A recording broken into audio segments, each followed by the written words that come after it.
तो नमस्कार दोस्तों, एक बार फिर स्वागत है हमारे चैनल मैथ्स बाय एमआरवी सर में। तो आज हम स्टार्ट करने जा रहे हैं बिल्कुल क्लास 12 की फ़िज़िक्स। ठीक है, और वीडियो अच्छी लगे तो लाइक शेयर एंड कमेंट ज़रूर करिएगा।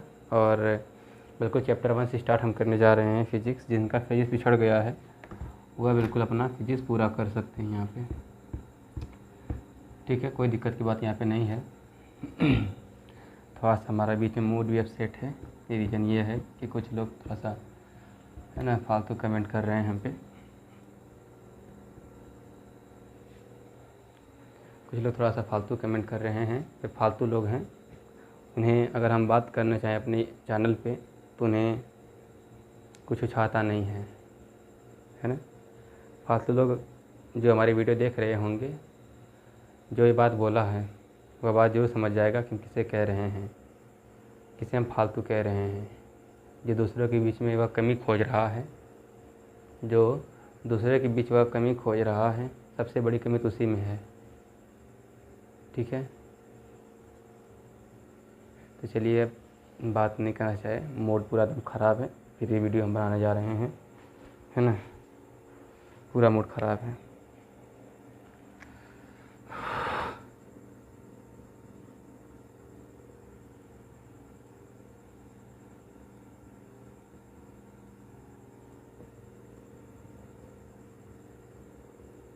चैप्टर 1 यह लाइट का चैप्टर है, प्रकाश का परावर्तन एवं अपवर्तन। ज़्यादा से ज़्यादा वीडियो को शेयर करिएगा दोस्तों, ठीक है ना। और अब मत पूछेगा सर कि क्या हुआ है, क्या कारण है, कि इतना अपसेट क्यों है, क्या रीज़न है। तो रीज़न मत पूछेगा। कुछ टीचर लोग हैं जो फालतू कमेंट कर रहे हैं हम पे कि इस वाले वीडियो में यह कमी है, कमी निकाल रहे हैं वह। तो कमी बिल्कुल कुछ नहीं है। जो कमी था एक वीडियो में था, वहाँ पे हम बिल्कुल वाला शायद उसी वाले कर ही रहेंगे। D X of sec theta, जिसका अवकलन होता है sec theta into tan theta. यह हमने लिख दिया था, यह बाय मिस्टेक हमारा था। यहाँ पे यक्स के सापेक्ष होता है तो यहाँ पे यक्स होना चाहिए। तो यहाँ पे बस हमने कहा था कि भाई जहाँ पे थीटा वहाँ पे यक्स कर लीजिएगा, क्योंकि अगर उसके चक्कर में अगर हमें करना होगा तो पूरी वीडियो कट करनी पड़ेगी, तो पूरी मेहनत हमारी बेकार हो जाती है। इसीलिए हमने कहा कि थीटा जगह क्या कर लीजिए, एक्स कर लीजिए सीधे सीधे। ये सुधार किया था। तो कुछ लोगों ने यह वीडियो देखी होगी बीच में, तो उन्हें समझा कि भाई कि डी बाई डी एक्स अब सेक थीटा का अवकलन तो जीरो होगा, क्योंकि भाई एक्स के सापेक्ष बाकी सब कुछ तो कांस्टेंट होता है ना, जीरो होता है। वो तो हमें भी मालूम है। लेकिन यहाँ पर हमने कहा शुरुआत में कि यह फार्मूला एक प्रकार का है, तो यहाँ पे जब थीटा हो वहाँ पे यक्स कर लीजिए, सवाल चौपट ना हो इसलिए। ठीक है ना। तो भाई ऐसा ना कर किसी के साथ। हम लेक्चर 1 स्टार्ट करने जा रहे हैं बिल्कुल अपना फिजिक्स में क्लास 10th के। और ये चैप्टर देखते हैं कहाँ तक जा रहा है, शायद आज कंप्लीट हो पाएगा कि नहीं हो पाएगा, वो देखा जाएगा बिल्कुल। ठीक है, लंबी क्लास होगी इसकी। चलिए, तो सबसे पहले हम बात करते हैं प्रकाश की। क्या भाई, प्रकाश की। आप लोग चिंता मत लीजिएगा, बस आप लोग पढ़ते जाइए। प्रकाश क्या है भाई? प्रकाश प्रकाश अगर हम बात करें तो यहाँ पे प्रकाश मौजूद है। प्रकाश की वजह से आप हमें देख रहे हो, फिलहाल आप हमारे सामने नहीं हो, बस आप हमें देख रहे हो, हम आपके मोबाइल में हैं। तो प्रकाश है यहाँ पर। यहाँ पे क्या है? सब प्रकाश है। तो प्रकाश क्या है? प्रकाश एक ऊर्जा है जो हमारे आँखों को संवेदित करती है। प्रकाश क्या है? प्रकाश एक ऊर्जा है। प्रकाश एक ऊर्जा है जो हमारे आँखों को संवेदित करती है।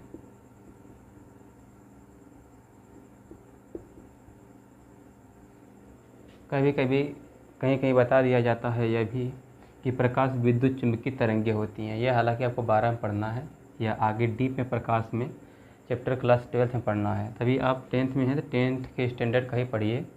प्रकाश क्या है? प्रकाश एक ऊर्जा है जो हमारे आँखों को संवेदित करती है। अब प्रकाश अगर हम देखना चाहें तो प्रकाश कैसे चलती है, पहली बात यह है, यानी प्रकाश के गुण, प्रकाश के गुण। तो भाई प्रकाश कैसे चलती है, प्रकाश है ना सीधी रेखा में चलती है। कैसे चलती है, हमने कहा यह लाइट हमारे पास है, सऊदी अरब का लाइट है, ठीक है। और जैसे ही हमने इस टॉर्च को ऑन किया तो इसमें से प्रकाश निकलने लगा। और कैसे चलता है, यह सीधे चलता है, सीधे जाने के बाद यह कड़ों से टकरा कर फैल जाता है प्रकाश, ठीक है ना। तो प्रकाश के दिशा चलने कैसी है, प्रकाश सीधे चलती है। प्रकाश कैसे चलती है, सीधे चलती है। और इसकी स्पीड याद रखिएगा आप, पेपर में अगर पूछ देगा तो लिख लेना। तो चलिए बात करते हैं यहाँ पे हम प्रकाश हो गया था, प्रकाश के गुण भी हो गया है। और इसके बाद अब हम बात करते हैं प्रकाशिक माध्यम के बारे में। प्रकाशिक माध्यम,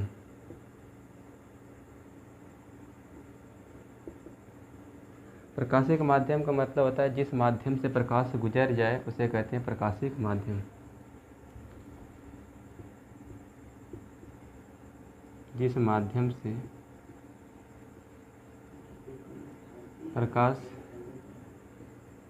गुजर जाए उसे प्रकाशिक माध्यम कहते हैं।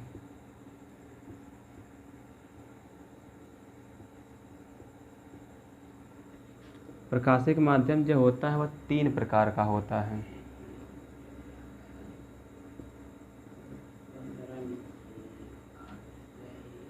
प्रकाशिक माध्यम 3 प्रकार का होता है।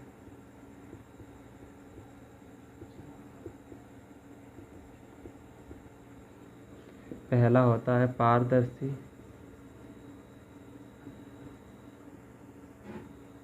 पारदर्शी माध्यम। दूसरा होता है अपारदर्शी माध्यम।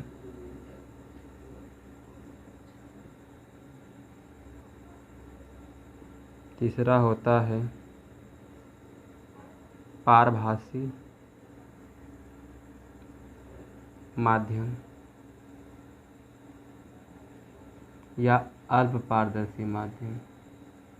इसी का और नाम है अल्प पारदर्शी माध्यम।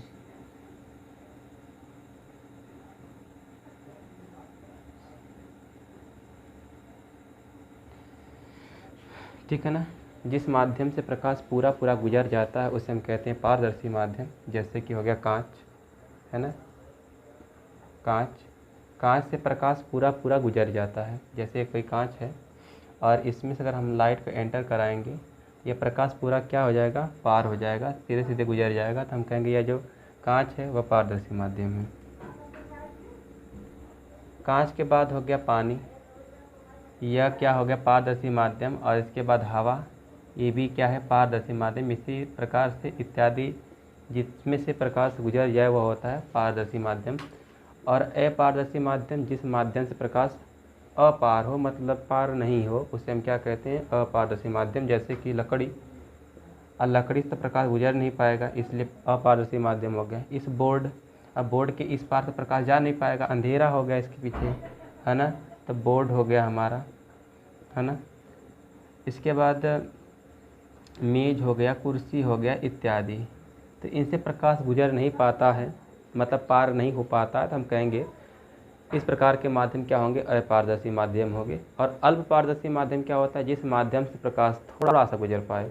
अल्प का मतलब भी होता है थोड़ा सा, अल्प का मतलब क्या होता है, थोड़ा सा गुजर पाए, उसे हम कहते हैं अल्प पारदर्शी माध्यम। तो जिस माध्यम से प्रकाश थोड़ा सा गुजर जाए उसे हम कहते हैं अल्प पारदर्शी माध्यम, या फिर उसी को हम एक नाम से और जानते हैं जिसे हम कहते हैं पारभासी माध्यम। अब अल्प पारदर्शी माध्यम जैसे तेलीय कागज,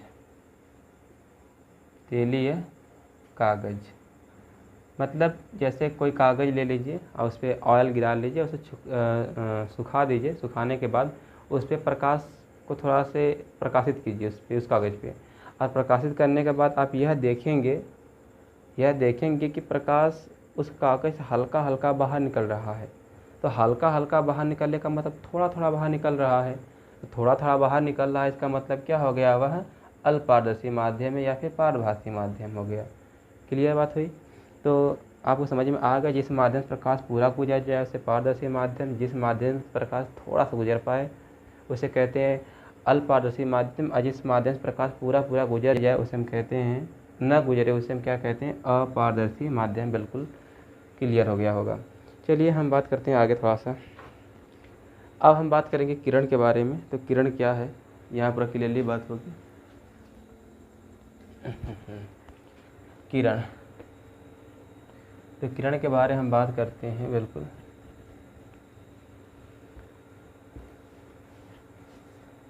हेडिंग डालिए, किरण। किरण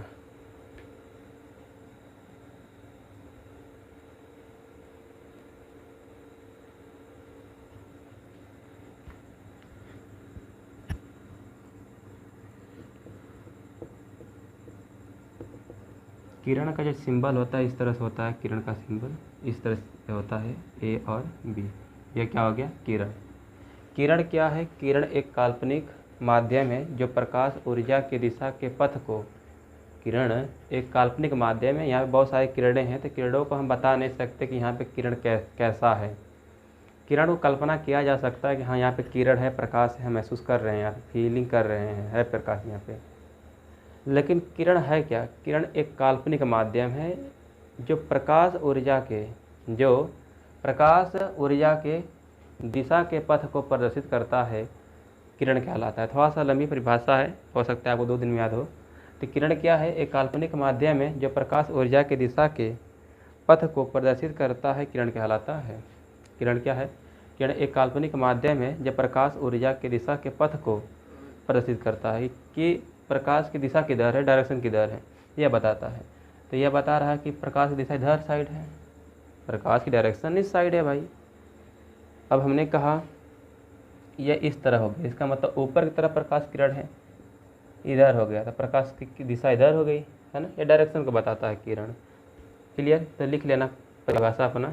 किरण एक काल्पनिक माध्यम है, किरण एक काल्पनिक माध्यम है, किरण एक काल्पनिक माध्यम है जो प्रकाश ऊर्जा के दिशा के पथ को प्रदर्शित करता है, जो प्रकाश ऊर्जा के दिशा के पथ को प्रदर्शित करता है। इसे इस तरह दिखाते हैं तीर से, है ना, इस तरह बना लीजिएगा चिन्ह का। अब किरण के बाद, किरण तो एक होती नहीं है, किरण बहुत सारी होती है। तो अब हम बात करेंगे किरण पुंज की।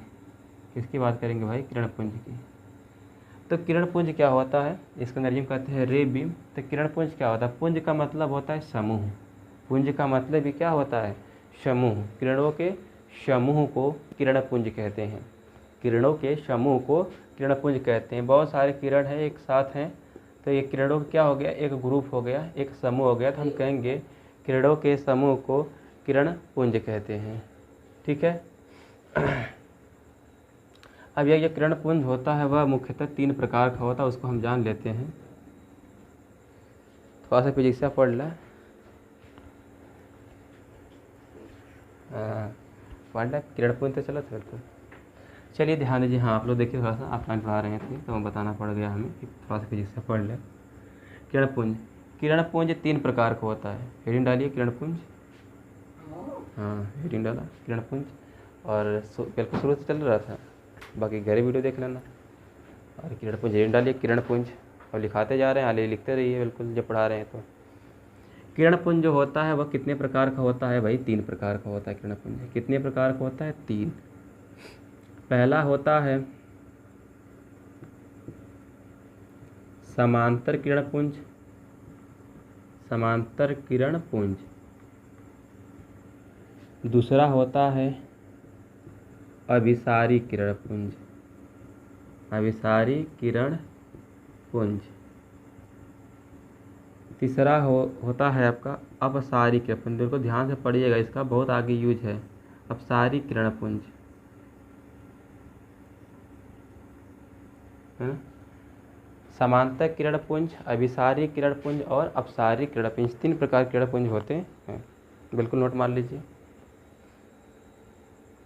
अब समांतर किरण पुंज कैसे होता था, ध्यान दीजिएगा। यह किरण है, प्रकाश किरण, डायरेक्शन को मालूम चल रहा है, पश्चिम से पूरब की तरफ इसकी दिशा हो गई।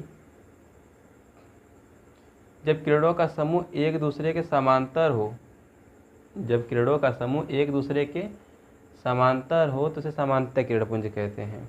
जब किरणों का समूह एक दूसरे के समांतर हो, सब परिभाषा में नोट करते रहना।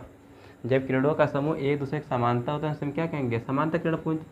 और इसके बाद जब प्रकाश किरण एक बिंदु पे आकर मिलती है, बिल्कुल है ना, यहाँ पे देख रहे हैं बिल्कुल कि जब भी प्रकाश किरण क्या कर रही है, यह तीर बताता है कि एक बिंदु पे आकर मिल रही है।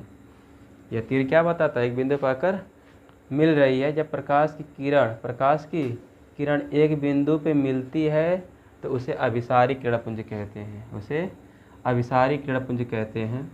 और जब प्रकाश की किरण एक बिंदु से फैलती है, जब प्रकाश किरण एक बिंदु से फैलती है, तीर बताता है कि एक बिंदु से दूर हो रही है, तीर का मतलब बता रहा है दूर हो रही है। जब एक बिंदु से फैलती है तो उसे हम कहते हैं अपसारी किरणपुंज, ठीक है ना। जब प्रकाश किरण एक बिंदु से फैलती है तो उसे हम कहते हैं अपसारी किरणपुंज। जब प्रकाश किरण एक बिंदु पे मिलती है तो उसे अभिसारी किरणपुंज। और जब प्रकाश किरण एक दूसरे के समानांतर होती है तो उसे समांतर किरणपुंज कहते हैं। बिल्कुल चित्र बना लीजिए और परिभाषा अपने से नोट कर लीजिए। अब किरणपुंज के बाद तुरंत हम बात करेंगे प्रकाश के परावर्तन पे, और यही हमारी टॉपिक्स भी है और यही इसमें पढ़ना भी है, प्रकाश का परावर्तन, है ना। अगली हेडिंग हमारी क्या है भाई, प्रकाश के परावर्तन। तो अगली हेडिंग डाल दीजिए, ऐसा परिभाषा में नोट मार लीजिएगा। और हम अच्छा कभी कभी पूछ दिया जाता है आपसे कि बताइए, या कभी टीचर आपसे या इस तरह से बनाते जाएंगे चित्र आपके, आप पूछ देंगे यह कौन सी किरणपुंज है, तो कहेंगे सर तो ऐसे बना रहे थे, तो आप बता दोगे कि अभिसारी किरणपुंज है क्योंकि एक बिंदु पे जाके मिल रहा है। लेकिन ऐसी कोई बात नहीं है, जब तक कि टीचर आपके तीर न दें, जब तीर न दें तब तक आप मत कहिएगा कि यह अभिसारी किरणपुंज है या अपसारी किरणपुंज है। आप तभी उस समय बताना जब सर जी आपको किरण दे दें। तो अभी जब किरण इस तरह जा रही है तो अभिसारी, अब इस प्रकार कर दिया जाए तो अपसारी, और न तीर दिया जाए न तो अभिसारी न तो अपसारी, कुछ नहीं है, है ना, कुछ भी नहीं है। इसका मतलब अभी कोई किरणपुंज नहीं जब तक तीर न दिया जाए, ठीक है ना। अब चलिए हेडिंग डालिए प्रकाश का परावर्तन। प्रकाश का परावर्तन यह बहुत इम्पॉर्टेंट होता है। प्रकाश का परावर्तन पूछ देता है, इसका चित्र बनाइए और किसे कहते हैं, इसके 2 नियम लिखिए, ये पर पूछता है यह। तो प्रकाश का परावर्तन अब जो हम बनाने जा रहे हैं इसे बिल्कुल ध्यान दीजिए। हेडिंग डालिए प्रकाश का परावर्तन।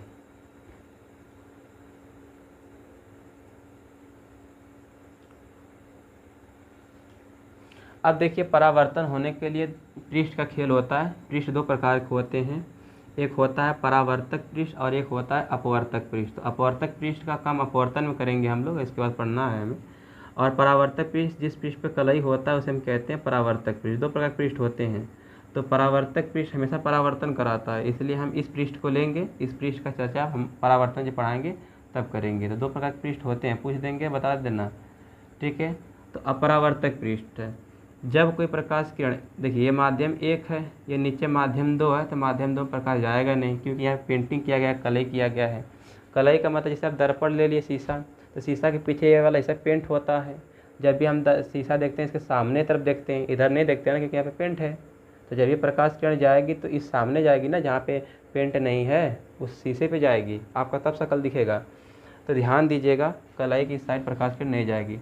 तो जो किरण आती है उसे हम बोलते हैं आपतित किरण।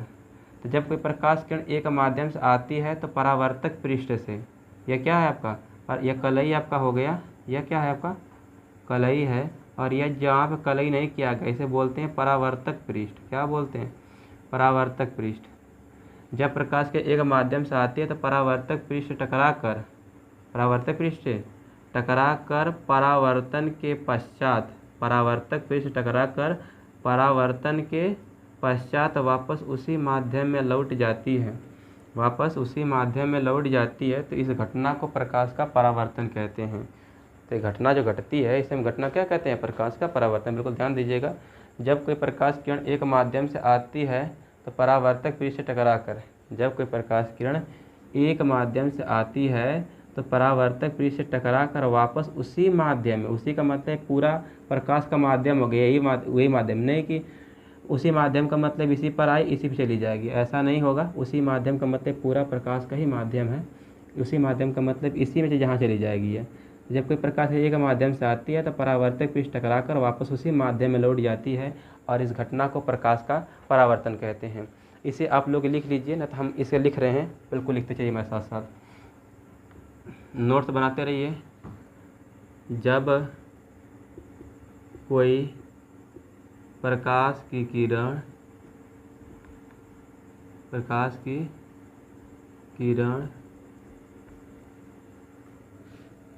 एक माध्यम से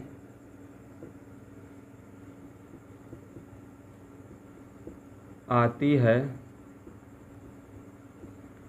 तो परावर्तक पृष्ठ से टकराकर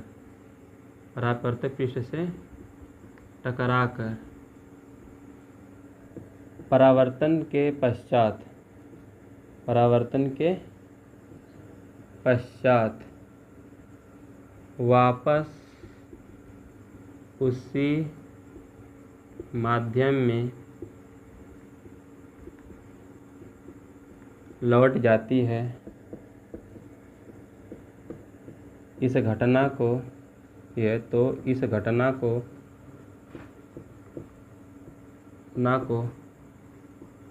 प्रकाश का परावर्तन कहते हैं।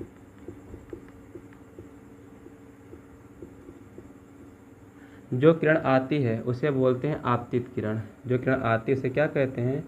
आपतित किरण। याद रखिएगा, हर जगह जब भी हम यह बताएंगे आपको, जो किरण आती है उसे क्या कहते हैं? आपतित किरण। आपतित किरण जिस बिंदु पर टकराती है उसे कहते हैं आपतन बिंदु। आपतन बिंदु से टकरा कर उसी माध्यम में जाने वाली किरण को बोलते हैं परावर्तित किरण।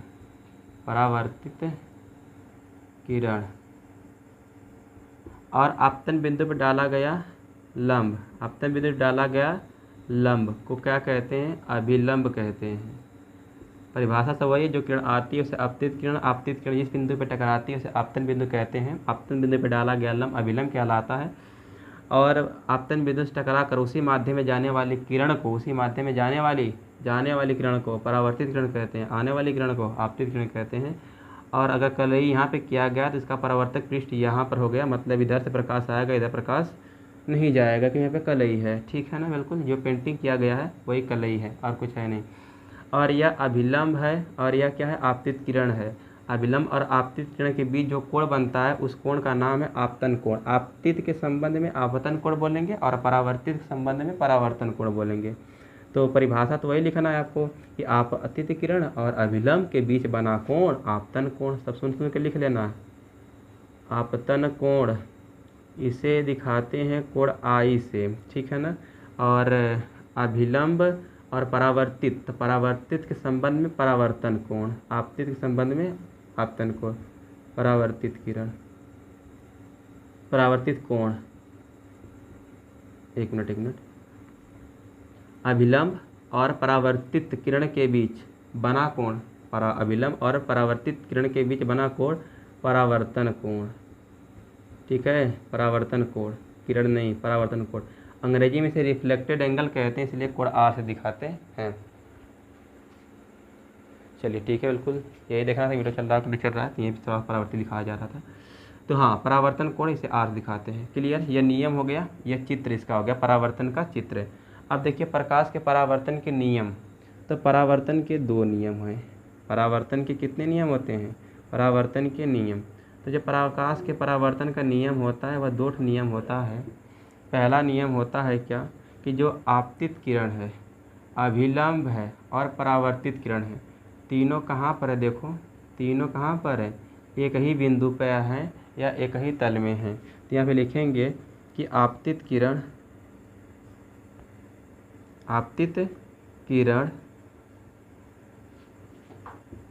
परावर्तित किरण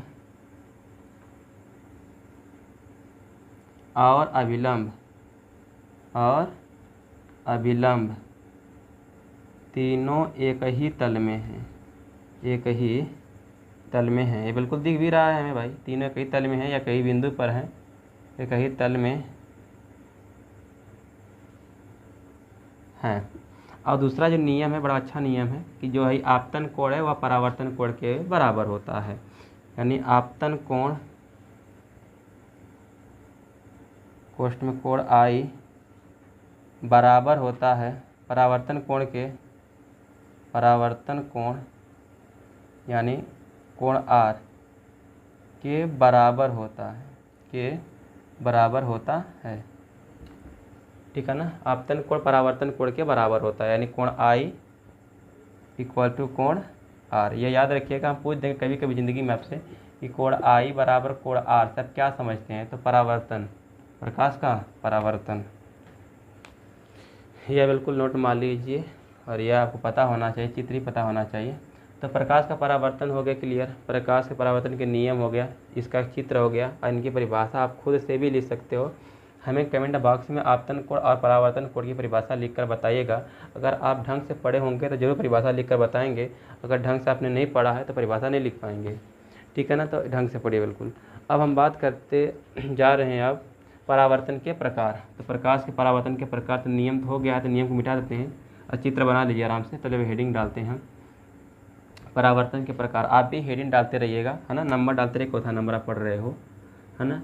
परावर्तन के प्रकार, तो परावर्तन के दो प्रकार होते हैं वैसे, है ना। प्रकाश के परावर्तन कितने प्रकार होते हैं? दो प्रकार होता है। पहला होता है नियमित, है ना, रेगुलर रिफ्लेक्शन ऑफ लाइट, नियमित परावर्तन। और दूसरा क्या होता है? अनियमित, है ना, अनियमित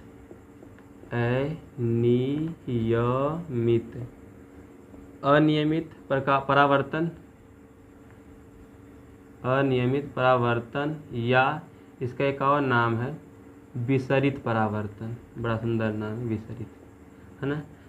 नियमित प्रकाश का परावर्तन और अनियमित प्रकाश का परावर्तन। अनियमित के कौन नाम से जानते हैं? क्या नाम उसका है? विसरित, है ना।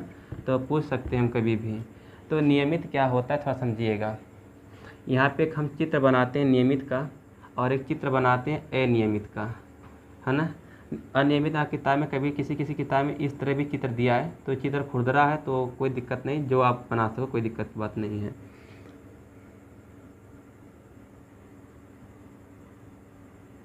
यह कलई वाला पार्ट हो गया,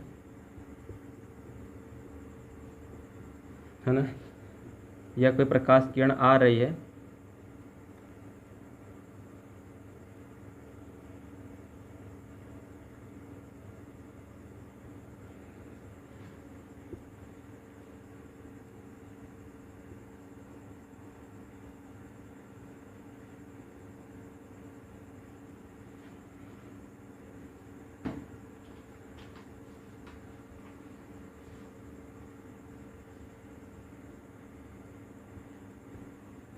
अब देखिए पहली बात को ध्यान दीजिएगा, यहाँ पे नंबरिंग यहाँ करते हैं, नंबरिंग 1 2 3 1 2 3 1 2 3 1 2 3। अब देखिए यहाँ पे देखोगे तो 1 का टकराव हुआ परावर्तक पृष्ठ से और 1 पे ही मिला आपतित। 2 का टकराव हुआ 2 से मिला, 3 का टकराव हुआ 3 से मिला। यहाँ पे देखो 1 का टकराव हुआ 3 से मिला, 2 का टकराव हुआ 2 से मिला, यहाँ तो बराबर मिला, कोई दिक्कत की बात नहीं है। ये 3 का टकराव हुआ 1 मिला, मतलब कुछ का समान रूप मिला कुछ का नहीं मिला। तो जिसका वही रूप प्राप्त हो, यहाँ पे इसका बिल्कुल हुबहू रूप प्राप्त हो, 1 का 1, 2 का 2, 3 का 3, तो इसका वही रूप यहाँ पे मिल रहा है, इसका वही रूप यहाँ मिल रहा है, तो ये नियमित हो गया। और इसका वही रूप यहाँ पे पूरा नहीं प्राप्त हो रहा था, जिसका वही स्वरूप प्राप्त हो, जिसका वही स्वरूप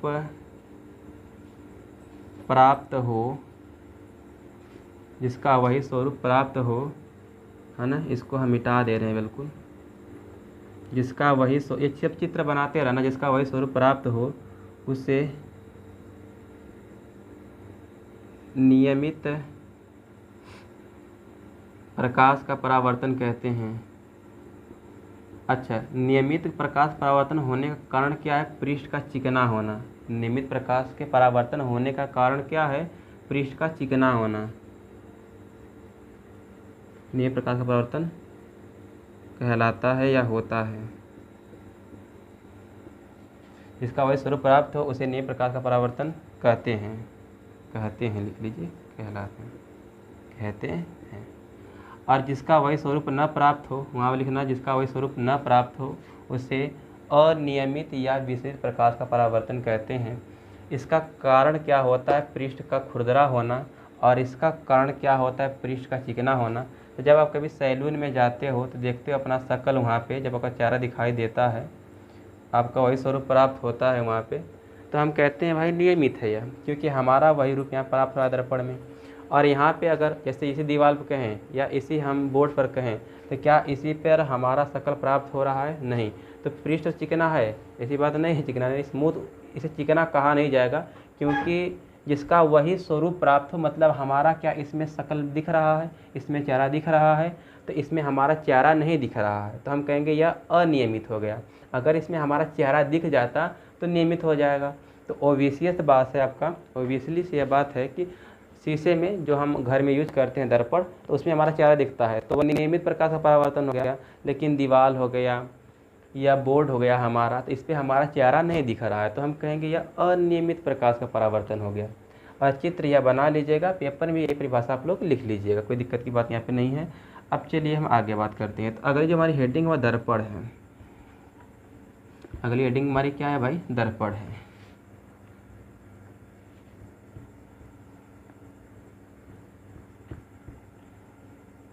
सब बहुत आ रहा है ना सब? चलो हाँ, आराम बिल्कुल जैसे बना रहे वाली सब छापते रहो, बिल्कुल छापते रहो, समझते रहो बिल्कुल। अब चलिए हम बात करते हैं बिल्कुल दर्पण के बारे में।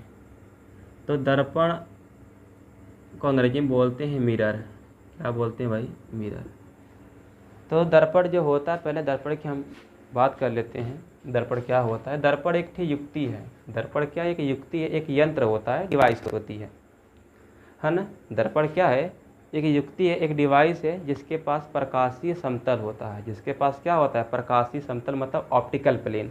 दर्पण क्या है? एक युक्ति है, एक यंत्र होता है जिसके पास प्रकाशीय समतल होता है, जिसके पास प्रकाशीय समतल होता है। और जिसके पास प्रकाशीय समतल होता है उसमें प्रतिबिंब बनना है, मतलब हमारा शक्ल दिखेगा उसमें, ठीक है। अब वह उल्टा दिखेगा, छोटा दिखेगा, बड़ा दिखेगा, वह उस दर्पण पर डिपेंड करता है, लेकिन शक्ल दिखेगा, शक्ल दिखेगा। तो दर्पण क्या है? दर्पण वह युक्ति है, दर्पण वह युक्ति है, युक्ति कहिए, डिवाइस कहिए, यंत्र कहिए, एक ही बात है, जो हमारे काम को आसान करता है वह युक्ति है। दर्पण वह युक्ति है जिसके पास प्रकाशीय समतल होता है।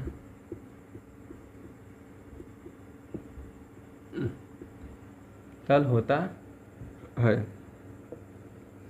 अब दर्पण के हम प्रकार की बात कर लेते हैं। तो दर्पण के प्रकार दो होते हैं, है ना। दर्पण के प्रकार, तो दर्पण के जो प्रकार होता है वह कितना प्रकार होता है? दर्पण के दो प्रकार होते हैं। पहला होता है हमारा गोलीय दर्पण। दिमाग में यह मत चलाइएगा कि उत्तल दर्पण और अवतल दर्पण, कुछ लोग दिमाग में ही चलता होगा, उत्तल अवतल नहीं होता है। दूसरा होगा तुम्हारा समतल दर्पण। हालांकि समतल दर्पण जो है इसे हम आराम से पढ़ेंगे, गोली दर्पण पढ़ने के बाद समतल दर्पण को पढ़ेंगे, है ना। समतल दर्पण का प्रयोग हम ऑलरेडी अपना चेहरा देखने में करते हैं, तो उसे हम जब पढ़ाएंगे समतल दर्पण को तो पूरा डिटेल बताएंगे। तो हालांकि भी हमें पढ़ना क्या है, भी गोली दर्पण यानी स्फेरिकल मिरर को पढ़ना है। तो गोली दर्पण क्या होता है भाई? पहले इसको हम जान लेते हैं। गोली दर्पण क्या होता है, कितने प्रकार होते हैं, इनकी संबंधित परिभाषाएं क्या होती है ना। तो गोली दर्पण क्या होता है? ये भी कांच का बना हुआ एक खोखला गोला होता है। जो गोली दर्पण है ना, यह कांच का बना हुआ कैसा गोला होता है? खोखला गोला होता है। और एक खोखला गोला तो होता ही है कांच का बना हुआ, लेकिन इसके किसी एक पृष्ठ पे क्या होता है मेरे भाई? कलई होता है। चाहे अंदर की तरफ कलई कर दें, चाहे बाहर की तरफ कलई कर दें। इसमें बीच से काट दिए, बीच से हमने काट दिया। अब काटने के बाद दो प्रकार के हो गए। एक हिस्सा आपको इस तरह दिख रहा है, भाई हमने काट दिया, इसे कांच का खोखला गोला है, और इस तरह को एक ठीक दिख रहा है, यानी एक अंदर तरफ कलई और एक बाहर तरफ कलई। इसका मतलब जो दर्पण हो गया, गोली दर्पण है, इसके दो प्रकार हो गए, एक यह वाला हो गया, एक यह वाला। इस वाले को कहते हैं उत्तल दर्पण और यह वाले को कहते हैं अवतल दर्पण। तो इसे तुम्हें पूरा विस्तार से पढ़ना है, अभी अवतल उत्तल को पूरा विस्तार से पढ़ना है। तो पहले हम गोली दर्पण को पढ़ लेते हैं। तो गोली दर्पण क्या है, तो पहले इसे लिख लेते हैं, इसे मिटा देते हैं। थोड़ा सा हमारा डस्टर स्पेशल है बिल्कुल।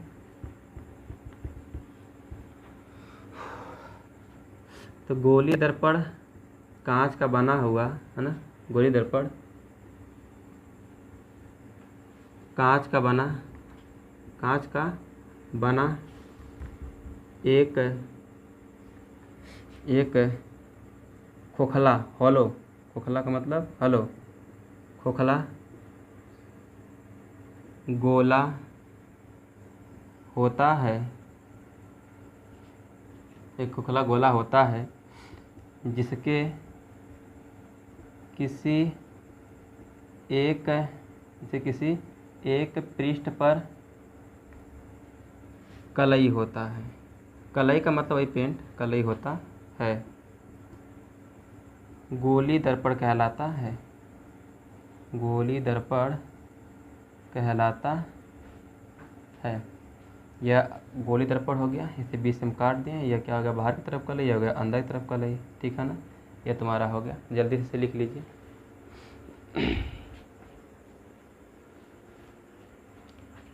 ऊपर वाला हम मिटाने जा रहे हैं, दर्पण वाला इसका, बाकी ये गोली दर्पण लिख लीजिए। अब गोली दर्पण के प्रकार की बात करते हैं। तो गोली दर्पण जब हम काटा तो बाहर वाला कलई मिल रहा है, एक अंदर वाला कलई मिल रहा है, तो दो ठो दिख रहा है हमें ना। तो गोली दर्पण दो प्रकार का होता है। गोली दर्पण कितने प्रकार का होता है, दो प्रकार का होता है। तो गोली दर्पण के प्रकार, गोली दर्पण के प्रकार, गोली दर्पण दो प्रकार का होता है ना। एक होता है हमारा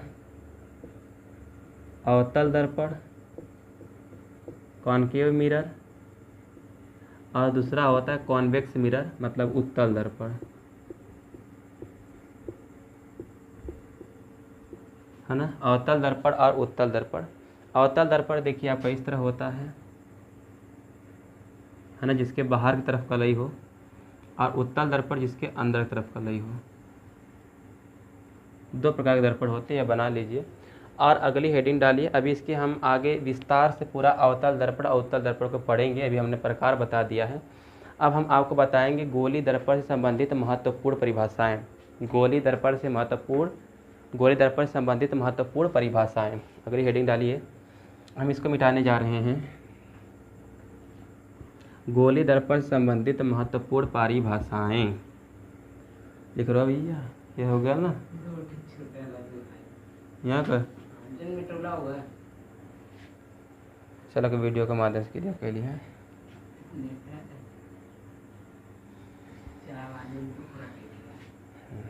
यहाँ से हेडिंग डालो बिल्कुल। गोली दर्पण फटाफट डाल के नहीं लिखते रहो।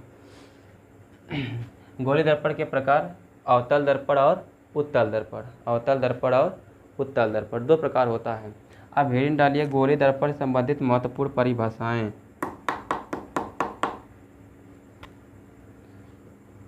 अगली हेडिंग है गोलीय दर्पण से संबंधित महत्वपूर्ण परिभाषाएं। बिल्कुल चित्र को देखना, बाकी जो हम क्लियर करेंगे सब चित्र से ही क्लियर कर देंगे।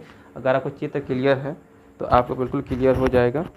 थोड़ा सा माइक हमारे ऊपर कर लेते, एक मिनट माइक लगा लेते हैं ऊपर। चलो एक मिनट। चलिए भाई। गोली दर्पण संबंधित महत्वपूर्ण परिभाषाएं,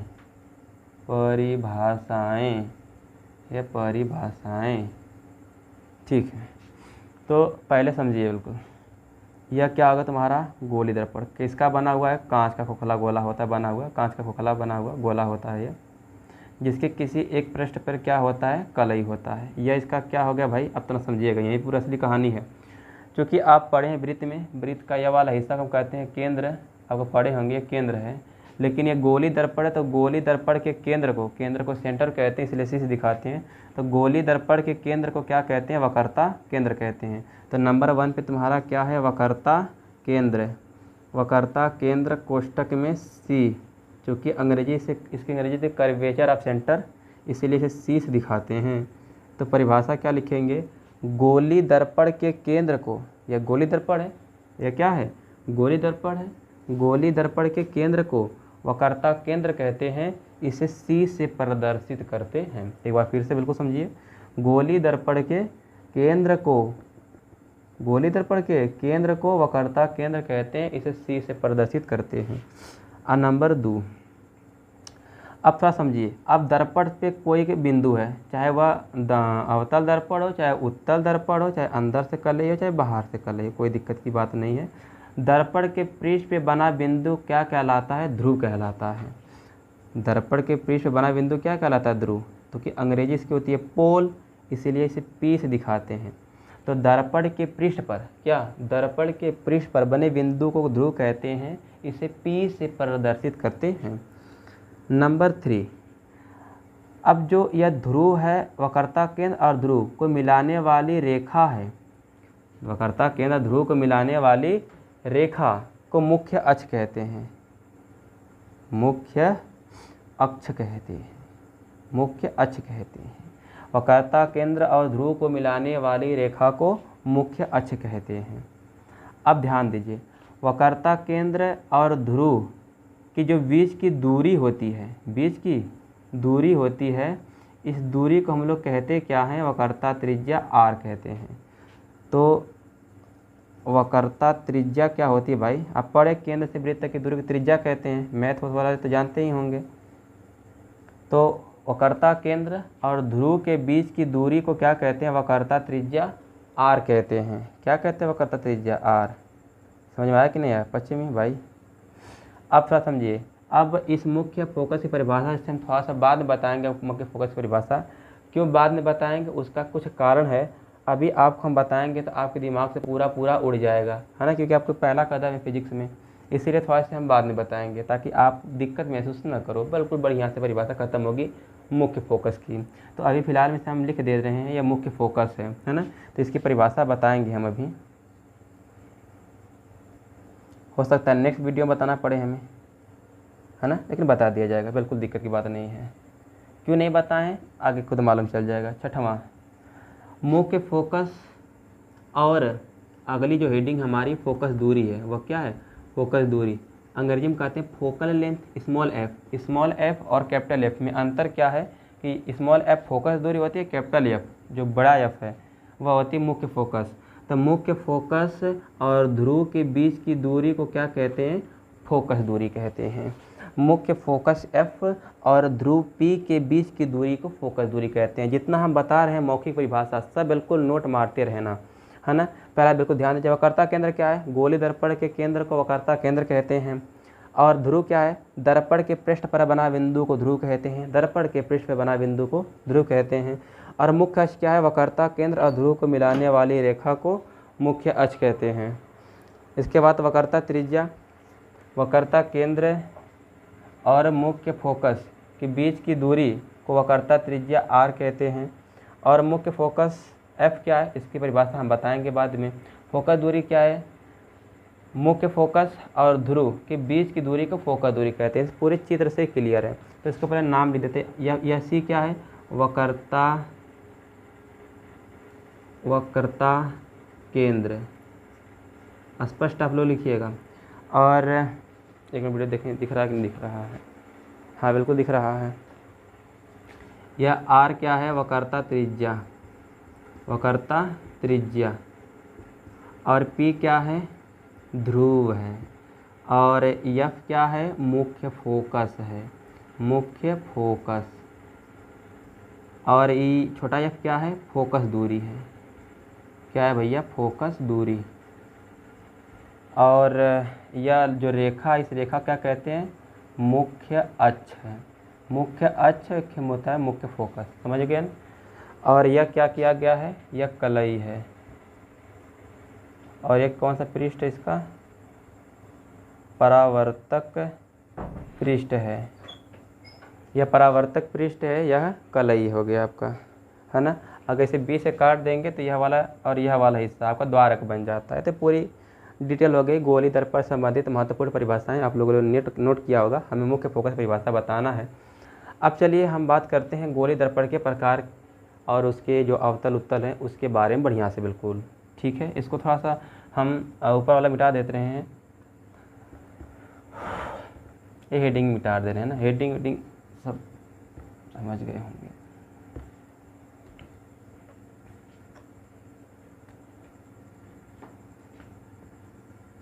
गोली दर्पण के प्रकार, तो गोली दर्पण प्रकार तो बता दिया गया आपको भाई, दो होता है, एक होता है अवतल, एक होता है अवतल दर्पण, और क्या होता है एक ठो होता है उत्तल दर्पण। उत्तल दर्पण, अवतल दर्पण का चित्र इस तरह होता है। अगर कलई इसके बाहर तरफ है तो परावर्तक पृष्ठ कहाँ पर होगा, इसके अंदर की तरफ होगा, है ना। परावर्तक पृष्ठ कहाँ होगा, अंदर की तरफ होगा। कलई कहाँ पर है, बाहर की तरफ है ना। तो अब थोड़ा समझिएगा, ये इसका बेसिक फिगर है। यहाँ पे क्या होगा, ध्रुव, मुख्य ध्रुव होता है, यहाँ मुख्य फोकस है, यह वक्रता केंद्र है, यहाँ पे कोई वस्तु बहुत ही अनंत पर होती है। बेसिक फिगर है अवतल दर्पण का, इनफाइनाइट CFP, ये याद रखिएगा। यहाँ CFP तक आपको बता दिया गया होगा। इसके बीच की फोकस दूरी होती है और यह वक्रता त्रिज्या होती है, पूरी दूरी। वक्रता केंद्र ध्रुव के बीच की दूरी को वक्रता त्रिज्या R कहते हैं। और यह क्या होता है, इधर अनंत हो, ये नई बात है, आपको याद रखना है इस चीज़ की, यहाँ से अनंत होती है। अब थोड़ा समझिएगा, यहाँ पे M1 और M2 भी लिखा जाता है, इसे कहते हैं द्वारक, जो यह द्वार की तरह है ना, इसे कहते हैं द्वारक। अब थोड़ा समझिए यहाँ पे क्या होता है गोली दर्पण, जिसका परावर्तक पृष्ठ, यह परावर्तक पृष्ठ अंदर की तरफ क्या हुआ, दबा हुआ है, जिसका परावर्तक पृष्ठ, गोली दर्पण क्या होता है, गोली दर्पण में यह अवतल दर्पण है। अवतल दर्पण क्या होता है, अवतल दर्पण गोली दर्पण का वह भाग, किसका, गोली दर्पण का वह भाग, गोली दर्पण का वह भाग जिसका परावर्तक पृष्ठ अंदर की तरफ दबा हो। देखो यहाँ से दबा हुआ है, यह दबा हुआ है, अंदर की तरफ दबा हुआ है।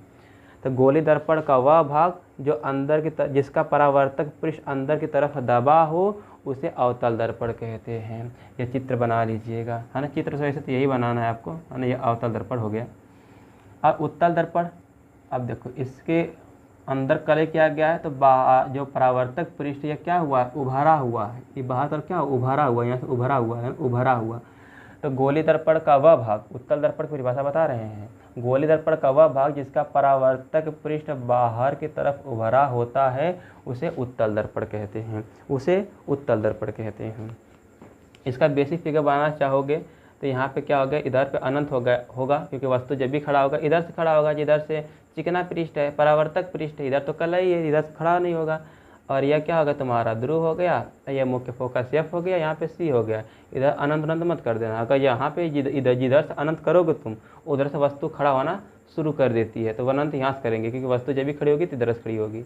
और एक बात याद रखिएगा, जो आपका यह है ध्रुव, है ना, यह दर्पण में होता है, तो दर्पण में कोई भी वस्तु खड़ी नहीं हो सकती है। तो मत इतना समझदार हो जाइए कि हम जाके ध्रुव पे खड़ा वस्तु कर दें, है ना। अब वस्तु कैसे खड़ा करना, तो आगे पूरा बात बिल्कुल जारी रहेगा। तो यहाँ तक क्लियर होगा ना, गोली दर्पण में उत्तल दर्पण और अवतल दर्पण क्या होता है। अब चलिए, अगर लिखना चाहो तो आप परिभाषा लिख सकते हो। देखो उत्तल दर्पण परिभाषा, इसे मिटार के बढ़िया से लिखा दे रहे हैं, अवतल दर्पण की परिभाषा। चलिए लिख के अवतल दर्पण, देखिए गोली दर्पण का वह भाग, गोली दर्पण का वह भाग जिसका परावर्तक पृष्ठ अंदर की तरफ दबा होता है। अवतल मतलब दबा होता है, दबा हुआ तल, है ना। अवतल में दबा हुआ तल, दबा होता है, दबा होता है, उसे अवतल दर्पण कहते हैं, उसे अवतल दर्पण कहते हैं। चित्र इस तरह बन जाएगा तुम्हारा, यह अवतल दर्पण है, ठीक है ना। अब दूसरा नंबर क्या तुम्हारा भी उत्तल दर्पण, उत्तल दर्पण। तो गोली दर्पण का वह भाग, गोली दर्पण का वह भाग जिसका परावर्तक पृष्ठ बाहर की तरफ, बाहर की तरफ उभरा होता है, उसे उत्तल दर्पण कहते हैं। यह तुम्हारा हो गया उत्तल दर्पण, ठीक है ना, कोई दिक्कत की बात नहीं है, बना लीजिए जैसे। चलिए 44 में वीडियो हो गया, लगभग 1 घंटा जहाँ तक वीडियो जा रहा है बनाते रहेंगे हम, है ना। उत्तल दर्पण क्लियर, अवतल दर्पण क्लियर, गोली दर्पण संबंधी परिभाषाएं क्लियर हो गया, गोली दर्पण क्या होता है ये भी क्लियर हो गया। और इसके बाद हमने आपको प्रकाश का परावर्तन भी क्लियर कर दिया है इस वीडियो में। और इसके बाद हम बात करने जा रहे हैं समतल दर्पण के बारे में। तो थोड़ा समतल दर्पण के बारे में बात कर लिया जाए, और इसके बाद दर्पण सूत्र और या फार्म स्तंभ बता देंगे, फिर इसका डेरिवेशन बताया जाएगा। बहुत कुछ बाकी इसमें, की डायरेक्ट सी डायरेक्ट सब बताना है ना। एकदम आराम से पढ़ना चैप्टर को, 2 चैप्टर में से हम 2 लेक्चर में ख़त्म कर देंगे चैप्टर को, बिल्कुल, है ना, कोई दिक्कत की बात नहीं है। एकदम आराम से पढ़ते रहिए, आराम से, बिल्कुल, नो हल्ला। हो गया भैया तुम्हारा, चलो ठीक है। आधा बजे को चाप पे लिख लिया करो। चलो अब हम बात थोड़ा सा कर लेते हैं समतल दर्पण के बारे में। समतल दर्पण पेपर में पूछता है इस तरह से क्वेश्चन ना, कि समतल दर्पण पे कुछ महत्वपूर्ण टिप्पणियाँ लिखिए, है ना। Write some important comment on plane mirror. टिप्पणियाँ कमेंट भी होता है, मार्क भी होता है। तो write the some important marks on the plane mirror, ठीक है ना। ऑन प्लेन मिरर पे हमें क्या लिखना है, सम टिप्पणी लिखना है, मार्क लिखना है कुछ, तो थोड़ा ध्यान दीजिएगा। तो पहला, समतल दर्पण का जो प्रयोग है, या समतल दर्पण हो गया तुम्हारा, है ना। समतल दर्पण का जो प्रयोग करते हैं हम लोग, प्रतिदिन अपना चेहरा देखने का प्रयोग करते हैं। समतल दर्पण का प्रयोग प्रतिदिन अपना चेहरा देखने में करते हैं, तो लिख लीजिए, है ना।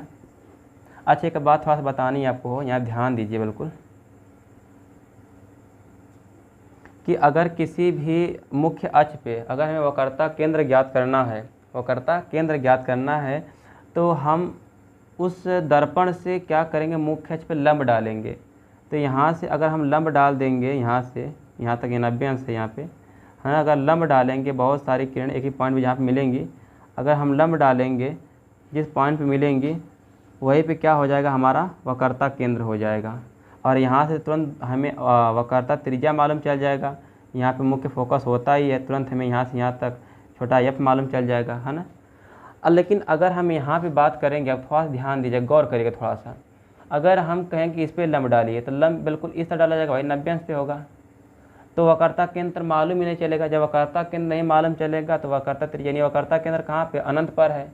वक्रता केंद्र अनंत पर है, तो अनंत से ध्रुव तक के बीच की दूरी को वक्रता त्रिज्या कहते हैं। इसका मतलब जो वक्रता त्रिज्या r है ना, वह क्या होती है, इनफाइनाइट होती है। तो समतल दर्पण की वक्रता त्रिज्या क्या होती है, अनंत होती है। और वक्रता त्रिज्या अगर अनंत है तो फोकस भी अनंत होता है ना। अभी r और f में आपको संबंध का सूत्र बताएंगे तो क्लियर होगा। तो पहले लिखो, जो जैसे लिखा रहे हैं, सब कुछ बताना है, आराम आराम से बताना है हमें। तो समतल दर्पण जो प्रयोग करते हैं हम, समतल दर्पण, है ना, समतल दर्पण का प्रयोग प्रतिदिन हम अपना चेहरा देखने में करते हैं। चेहरा मतलब शकल, है ना। ये हम हैं, तुम लोग हो, हम नहीं। और यहाँ भी बिल्कुल आप ही हो, ऐसा बड़ा दी बन गया, बढ़िया से बना दे रहे हैं। जो व्यक्ति यहाँ पर है ना, यहाँ पे है, इस दर्पण थोड़ा सा यहाँ कर लेते हैं बिल्कुल बीच में, ताकि ऐसा हमें प्रतीत हो कि दोनों की दूरी क्या है, बराबर। इस व्यक्ति का चेहरा यहाँ बन रहा है, मतलब इसका इमेज यहाँ पर बन रहा है, यह वस्तु है, और इसका यह प्रतिबिंब है। यह क्या है, प्रतिबिंब है। यह क्या है भैया, प्रतिबिंब है। और यह क्या है, बिंब। बिंब का प्रतिबिंब यह है। बिंब को एक और नाम जानते हैं, वस्तु। क्या भैया, वस्तु। अंग्रेजी में इसे कहते हैं ऑब्जेक्ट। क्या कहते हैं, ऑब्जेक्ट। इस ऑब्जेक्ट यहाँ क्या बना है, इमेज बना, ठीक है ना। तो समतल दर्पण का प्रयोग प्रतिदिन हम अपना चेहरा देखने में करते हैं, और समतल दर्पण से यहाँ तक तो क्लियर हो गया ना, समतल दर्पण का प्रयोग प्रतिदिन चेहरा का देखने में करते हैं। नंबर 2 लिखिए, समतल दर्पण का आवर्धन +1 होता है। अब आवर्धन क्या होता है इसे आगे हम पढ़ाएंगे, अभी लिख लीजिए, समतल दर्पण का आवर्धन +1 होता है। अब कैसे होता है, क्यों होता है, सब बता दिया जाएगा, टेंशन मत लीजिए, सब आगे कहानी अभी पहले ही लिखाना पड़ रहा है हमें, है ना। समतल दर्पण का प्रयोग प्रतिदिन चेहरा देखने में करते हैं, समतल दर्पण का आवर्धन +1 होता है, और समतल दर्पण की फोकस दूरी अनंत होती है। जो फोकस दूरी होती है वह क्या होती है, अनंत होती है। समतल दर्पण की फोकस दूरी अनंत होती है, तथा वक्रता त्रिज्या भी अनंत होती है, तथा वक्रता त्रिज्या भी अनंत होती है, तथा वक्रता त्रिज्या भी अनंत होती है। समतल दर्पण से, अगर समतल दर्पण से यह ऊंचाई पर कोई वस्तु है, समतल दर्पण से यह ऊंचाई पर कोई वस्तु है, अगर समतल दर्पण से यह ऊंचाई पर कोई वस्तु है तो उसका प्रतिबिंब, तो दर्पण में उसका प्रतिबिंब, तो दर्पण में उसका प्रतिबिंब h/2 बनता है, तो उस दर्पण में उसका प्रतिबिंब h/2 बनता है। इसके बाद दर्पण से वस्तु तक की दूरी और प्रतिबिंब तक की दूरी बराबर होती है। दर्पण से वस्तु तक की दूरी और दर्पण से प्रतिबिंब तक की दूरी बराबर होती है। मान लीजिए दर्पण से वस्तु 10 सेमी की दूरी पर स्थित है, और प्रतिबिंब, तो बताइए कितनी, दर्पण से प्रतिबिंब की दूरी कितनी होगी, तो प्रतिबिंब यहाँ और दर्पण यहाँ, तो दूरी भी 10 सेमी होगी। तो कभी प्रश्न हम पूछ दें कि अच्छा बताए तब वस्तु से प्रतिबिंब तक की दूरी कितनी होगी, तो 10 सेमी यहाँ से यहाँ तक हो गया, और प्लस 10 सेमी यह हो गया, तो 20 सेंटीमीटर, है ना। तो दर्पण से प्रतिबिंब तक की दूरी कितनी होगी भाई, 20 सेंटीमीटर होगी। इस तरह का क्वेश्चन हम बहुत पूछ देते हैं। अब क्वेश्चन एक और आ जाता है कि अगर, चलिए क्वेश्चन एक हम लिख देते हैं पहले आपके लिए, बढ़िया से आप लोग करिए, थोड़ा बताइए तो हमें, इसे मिटा दे रहे हैं, ये सब लिख लीजिए बिल्कुल आराम से, बिल्कुल वीडियो पॉज करके आराम से बिल्कुल नोट्स कर लीजिए, ठीक है ना। अब क्वेश्चन न्यूमेरिकल है तुम्हारे लिए कि यदि समतल दर्पण में, यदि समतल दर्पण में कोई वस्तु 20 सेमी की ऊंचाई पर है, 20 सेमी की ऊंचाई पर है, तो उस वस्तु का दर्पण में प्रतिबिंब कितना होगा, दर्पण में प्रतिबिंब कितना होगा, बताओ कितना होगा। तो दर्पण प्रतिबिंब, हमने कहा ना, अगर कोई वस्तु समतल दर्पण से h ऊंचाई पर स्थित हो, है ना, अगर कोई वस्तु समतल दर्पण से h ऊंचाई पर स्थित हो तो h का मान तो 20 सेमी है, तो प्रतिबिंब कितना होगा, प्रतिबिंब का मतलब h डैश, प्रतिबिंब का मतलब h डैश, तो बस क्या करेंगे, इस 20 का आधा कर देंगे, 2 से काट दीजिए, कितना हो जाएगा, h डैश बराबर हो जाएगा तुम्हारा 10 सेंटीमीटर। इस समतल दर्पण में हो गया। तो बहुत नॉर्मल सवाल था इसका। एक सवाल और है तुम्हारे लिए, है, एक सवाल और यहीं पे लिख देते हैं। यदि कोई वस्तु दर्पण से 30 सेमी की दूरी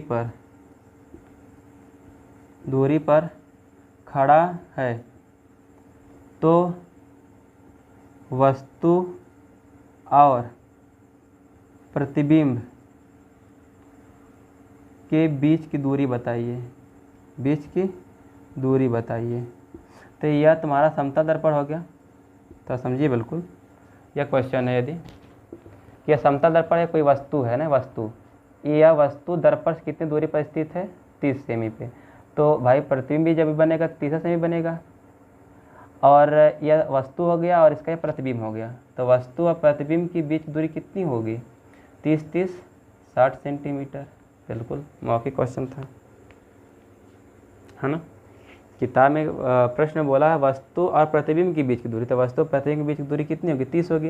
अगर कहता है कि प्रतिबिंब से दर्पण तक की दूरी कितनी होगी, तो 30 सेमी होगी, क्योंकि हमने बताया ना कि भाई दर्पण से वस्तु तक की दूरी और दर्पण से प्रतिबिंब तक की दूरी दोनों क्या होता है, बराबर होता है। लेकिन हमसे क्वेश्चन में यह पूछ दिया कि दर्पण वस्तु और प्रतिबिंब की बीच की दूरी कितनी होगी, तो 30 सेमी 60 सेंटीमीटर हो गया, तो न्यूमेरिकल हो गया। समतल दर्पण भी तुम्हारा ख़त्म हो गया है ना। इसका वर्धन 1 होता है, इसका प्रयोग चारा देखने में करते हैं। कोई वस्तुएं जो ऊंचाई पर है तो प्रतिबिंब आधी होती है, और दर्पण से अगर कोई वस्तु x दूरी पर है तो प्रतिबिंब भी उसकी x दूरी पर ही बनती है, ठीक है ना। और इतना ही था समतल दर्पण में। आपको इतना पेपर में लिखना है, पेपर में आता समतल दर्पण पे कुछ टिप्पणियाँ लिखिए, तो आप जितना बताना है उतना लिख लीजिएगा, कोई दिक्कत की बात नहीं है। तो अब FR में संबंध, अगली हेडिंग क्या है, FR में संबंध। F क्या है, फोकस दूरी, और R क्या, वक्रता त्रिज्या। यह पेपर पूछ दे डायरेक्टली कि F और R में संबंध का सूत्र क्या है। तो हेडिंग डालिए F और R में संबंध। तो पहले इसको हम मैथमेटिकल अभी निगमन करके कल बताएंगे, कल की वीडियो में, है ना। तो समझिए बिल्कुल, क्योंकि लंबा निगमन इसका है। यह हो गया तुम्हारा P, यह तुम्हारा हो गया F, यह तुम्हारा हो गया C, यह अनंत हो गया। तो यहाँ से यहाँ तक की दूरी हमने क्या बताया था, फोकस दूरी। तो जितनी दूरी यह है उतनी दूरी यह भी होती है, फोकस दूरी यह भी है तुम्हारी, ठीक है ना। अच्छा बताओ, वक्रता केंद्र और ध्रुव के बीच दूरी तो फोकस दूरी हो गई, यहाँ की दूरी फोकस दूरी हो गई। तो हमने तुमसे कहा कि यह दूरी बताओ किसके बराबर होती है। तो आप कहेंगे सर जी वक्रता केंद्र और ध्रुव के बीच की दूरी को वक्रता त्रिज्या कहते हैं, अभी आप लोगों ने वीडियो में पढ़ा है। तो R बराबर था, यहाँ देखो तो ये इतना F और इतना F, कितना F हो गया, तो F प्लस F कितना हो गया, R बराबर 2F। तो यह सूत्र याद रखना, यह सूत्र याद रखना, बहुत इसमें कुछ बताना है अभी, क्लियर। R बराबर 2F, इसका मतलब वक्रता त्रिज्या फोकस की दुगनी होती है। तो क्वेश्चन इस पर बन जाता है, यदि एक अवतल दर्पण की फोकस दूरी 20 सेमी है तो वक्रता त्रिज्या कितनी होगी, बताओ निकाल के, है ना। तो कहेंगे सर जी क्या दिया है, पहले देखो हिंदी से कुछ मतलब नहीं रखना। फोकस दूरी दिया है, फोकस दूरी 20 सेमी, तो छोटे F का मान कितना हो गया, 20 सेंटीमीटर। अरे बड़ा F का मान होता ही नहीं है, 20 सेमी फोकस दूरी हो गया। क्या निकालना है, वक्रता त्रिज्या मतलब R निकालना है। तो R का सूत्र क्या होता है, R बराबर 2F। अभी चिन्ह कौन लेना है तो हम आपको नहीं बताएं कि माइनस लगाना है कि प्लस लेना है, तो अभी इस पर डिस्कशन मत करिए। पहले आप देखिए कि वक्रता त्रिज्या हम गणना कर पा रहे हैं कि नहीं कर पा रहे हैं, ठीक है। तो चलिए ठीक है, R बराबर 2 गुणे फोकस दूरी का मान कितना है, 20 सेंटीमीटर है, तो कितना हो जाएगा 20 दूनी 40 सेंटीमीटर। यह तुम्हारा हो गया, बिल्कुल कोई दिक्कत की बात नहीं है। चलिए अब कभी क्वेश्चन तुम्हारा इस तरह से पूछ दिया जाए कि यदि एक अवतल दर्पण की फोकस दूरी नहीं, वक्रता त्रिज्या लेते हैं,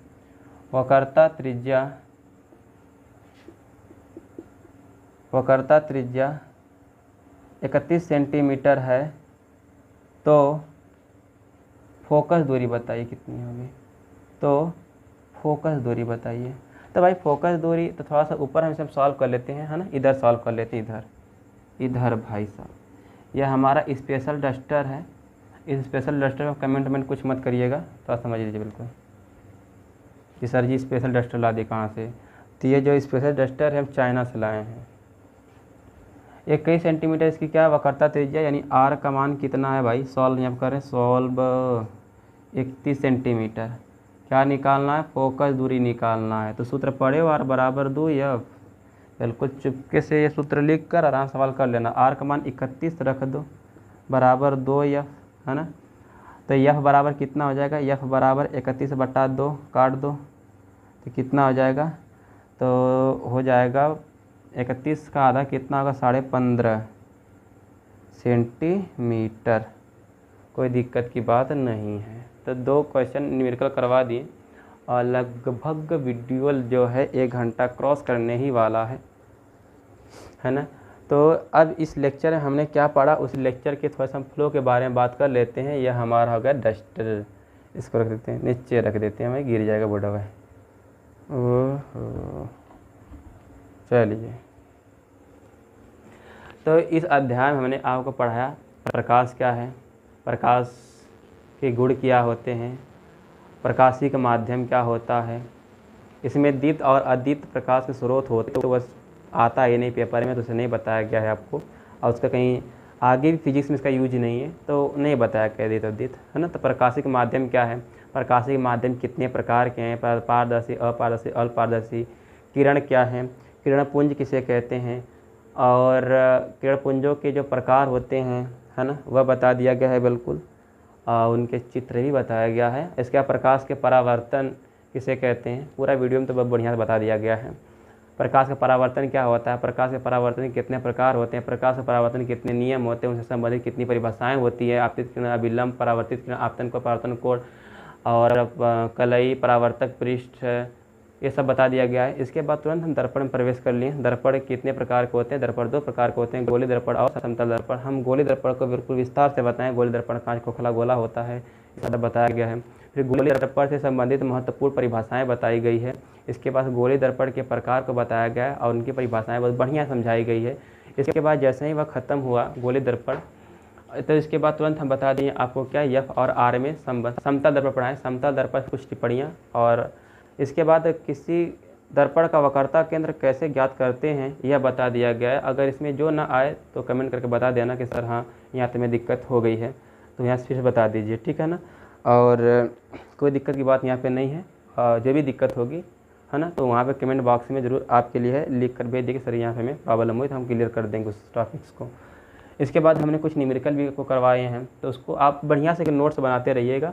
एफ और आर में संबंध बता दिया गया, लेकिन जो एफ और आर में संबंध का सूत्र या बराबर आपका जो होता है आर बराबर 2 एफ कैसे आया है, इसको पूरा बढ़िया से हम कल पूरा बढ़िया क्लास में एकदम पूरा क्लियर कर देंगे इसको कि यह कैसे सूत्र आता है। तो उत्तल दर्पण से बता दिया जाएगा और अवतल दर्पण से। तो इसके बाद हम कल सीखेंगे दर्पण सूत्र सीखेंगे। दर्पण सूत्र के बाद आवर्धन पढ़ेंगे, चिन्ह परिपाटी का नियम सीखेंगे, फिर किरणों को बनाना सीखेंगे। तो ये सब हमें कल के वीडियो में सीखना है। तो आज के लिए इतना ही। तो दोस्तों के साथ शेयर करिएगा, लाइक करिएगा, कमेंट करिएगा, और अच्छी वीडियो लगे तो अच्छी वीडियो तो लगेगी ही, क्योंकि हम अच्छे पढ़ाएंगे तो अच्छा लगेगा ही, और नहीं अच्छा लगेगा तो डिसलाइक जरूर कर दीजिएगा। कम से कम लाइक ना तो डिसलाइक कर ही दीजिएगा कि भाई अच्छा लगा, क्योंकि आपके लिए हम रात मेहनत कर रहे हैं, लगभग 11-12 बज रहा है, ठीक है। नहीं सिर्फ तो हम 11-12 बजे आपको पढ़ा रहे हैं, ठीक है। इतना लाइक शेयर कर लीजिएगा, बिल्कुल आँख हमारी भर गई है, ये सब लग रहा है ना। तो चलिए सोइए, खाइए पिए आप लोग क्यों सोएंगे, आप जब भी वीडियो देखना चाहिए तो देख सकते हैं। चलिए माइक निकाल लेते हैं धीरे से, चलिए बस इतना बहुत है।